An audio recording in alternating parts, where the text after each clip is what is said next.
Hi guys, my name is Alex Hernandez, and today my presentation is on Starbucks. So with the introduction, I decided to do my report on Starbucks since it has become one of the most well-known, respected brands in the world. We have seen them grow throughout the years without doing much marketing. Starbucks markets their product with their consumers. We see the famous Starbucks logo everywhere we go, and nearly at every corner. Starbucks keeps expanding their global retail business by increasing the opening of new stores, increasing sales, and supporting their long-term goals. Uh, Although they have competitors, they're not threats to Starbucks at all. So first, we're gonna go over the SWOT. So first, here we can see the strengths and the weaknesses. Um, so a couple of the strengths are they have a strong focus on research, on development, and they're also viewed as one of the most valuable companies in the world. A couple of weaknesses that they have is they are too dependent on their suppliers. They have negative publicity when their employees decide to say something bad, or not necessarily anything bad regarding Starbucks, but just the way their employees handle certain situations, which has a negative impact on Starbucks at times. So now we're going to look at the opportunities and threats. So with the opportunities, there's always room for growth. So right here we see that their growing market in developing countries could also increase throughout the years. Um, just by doing this, I believe that they could take their brand to a whole different level. Not just expand like to all the like China or the US or even Canada, but just start expanding to like even like other countries to see how that goes. Conserve pollution. Something that I thought that was really good for Starbucks is that how they started to take away straws and just change up their lids a little bit, so that decreases the pollution. So a couple of threats that they have is the rapid innovation competitors. Just being in the food industry, there you never really know what type of competitors that may come today or tomorrow. So there's always going to be a threat within that area. Another threat is just a high price of raw material. As every other prices, everything's going up. So is the raw materials, and uh, they just need to make like bigger margins. But it kind of sucks because we the consumers need to pay more. So we'll see how that goes in the long run.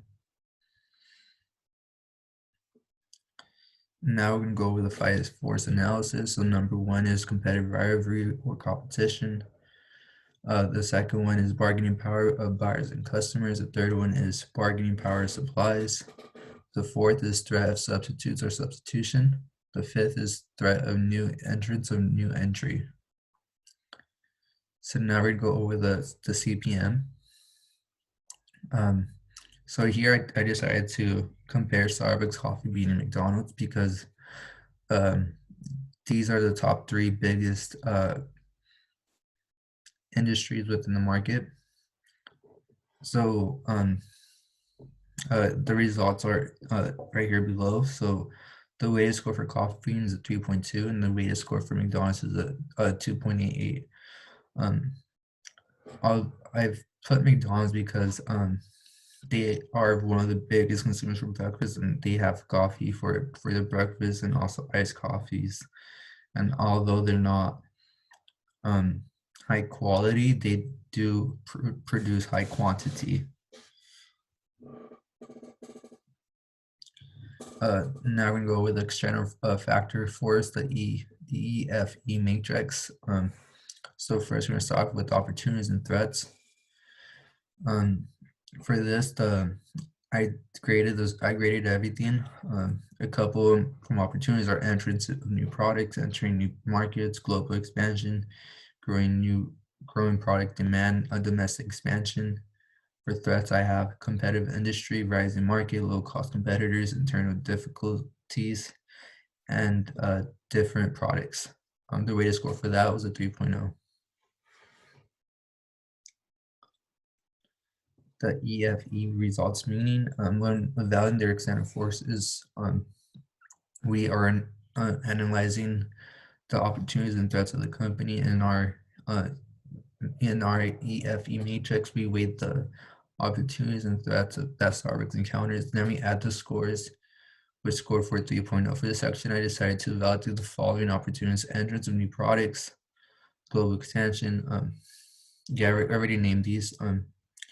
And then Lisa's going to see how they compare to other companies as well. And then for the IFE matrix, here are a couple of the strengths and weaknesses. And then for this, the weighted score is a 2.85. And then the meaning for these results is we kind of see how the strengths and weaknesses affect the company. When we add the score, it came out to 2.85. I believe this is a little lower because the weaknesses do have play a vital part within the company and the brand image. So here you can see how I graded them. They're really high. They're right at the strong. In the near future, I do see them going to like a strong for the IFE score and the EFE score as well. And right here we can see how the score says compete overall. Now we're going to go over the BCG matrix. Here we can see how STARS compares to the other companies using this matrix. I'm sorry if you guys can hear my dog. Starbucks and the GE McKinsey matrix. Right here we can see the weighted scores and the rates and how they compete with one another. So with the industry attractiveness, we can see the weighted score for that was a 3.62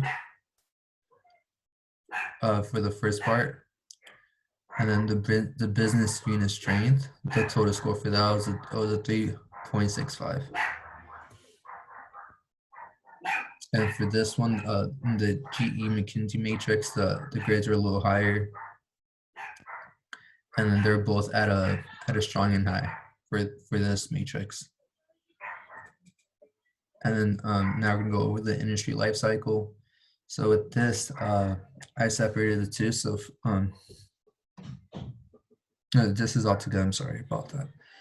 For this, we're gonna look at the life cycle of the company, and then here we can see the O's, that's opportunity, T's threats, S strengths, and W's weaknesses. And then I just compare these to what I thought was best and how they fit in within each company and the weighted scores. The QCPM matrix for Starbucks, and this is the part one. This is kind of like the other matrices. And right here we just get to see how we just keep valuing Starbucks as a company. And right here we are seeing the opportunities and the threats. Part two, right here you see the strengths and the weaknesses, and then the total score for the TAS was a 5.95, and then the total score for the SAS was a 6.35. And my strategic recommendation for Starbucks, right here we can see that the industry environment of Starbucks company involves diverse challenges, especially because the company moderate diversification. The business faces issues such as competition, imitation, and social trends that oppose international players in local markets. Based on the current condition of the market and the business, some of the most notable strategic management concerns in the SWOT analysis of Starbucks are the inability of products and the corresponding threat of imitation and threat of a competition involving low-cost sellers and independent coffee house movements. And the other recommendation is to protect Starbucks business against imitation. It needs to aggressively innovate. With this, we can see how Starbucks is continuing just to innovate each and every season. So with this, during the summer they have more like lemonades and like freshers. Towards the winters they have more of like the winter drinks, and like they just try to yeah, they also change the cups within seasons as well, which is a way of innovation that Starbucks is continuing to do each and every year. And that concludes my presentation. Thank you, and thank you for watching.